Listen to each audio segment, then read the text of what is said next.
នៅភោជនីយដ្ឋានមួយ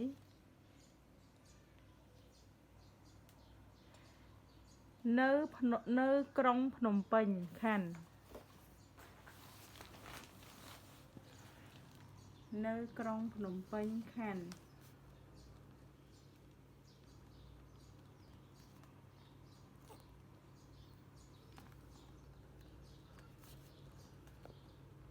នៅក្រុងភ្នំពេញ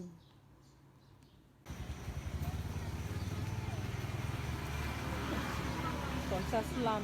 ម៉ោងគាត់7បងខដល់ចូលអត់ទេ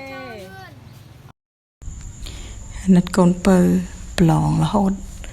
អស់ពីប្រឡងខ្មែរចូលប្រឡងចិនប្រឡងរាល់ថ្ងៃហើយមេរៀនមើលអត់ចេះចាប់ពេលប្រឡងទៅខំរៀនខាន់ប៉ោស្អែកឡើងប្រឡងចិនទៀត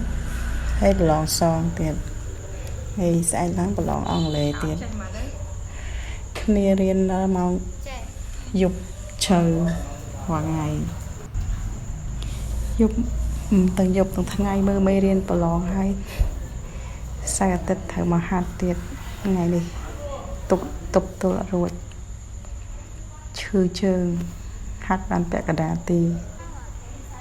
នេះគឺសកម្មភាពនៅផ្ទះលោកគ្រូពីពីបានអាវាយមកបរោះវាយបសនជាទីពេញចិត្តរបស់ក្មេងៗ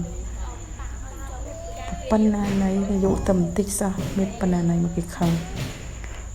មួម៉ៅលេងប៉ះបានតែប៉ះខ្លាំងពេកគឺមួម៉ៅគេហើយធំមែនតើហ្មង cute ហើយចឹងគេមកគេសម្រាប់នេះគេរត់មកលេងហើយឡើយគេចូលរៀនវិញទៅវិញហើយនឹងសំខាន់គេទៅអស់គេទៅហ្នឹងហើយមើលពីលើទៅដូចអាសត្វគេចេះហោះអាសត្វអីគេឆ្មាបាcute ហ្មង cute ទិញតរ៉េនឲ្យមកឲ្យអ្នកលក់តរ៉េនទៅលក់វិញមកធ្វើការទៅមកឈឺអូញ៉ាំបានសងឈឺជើងពាក់ព័ន្ធអីមកឈឺហ៎សន្យាថាប្រឡងហើយអ្នកទិញតរ៉េនឲ្យញ៉ាំនេះនៅផ្ទះយើងមកញ៉ាំនេះគ្នាអត់បានទេគ្រប់គ្រាន់ទេ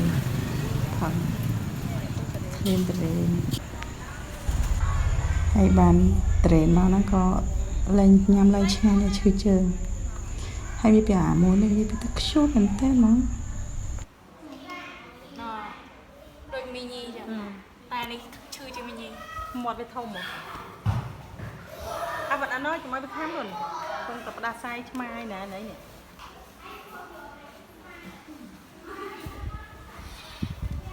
អូអញស្មាស្អី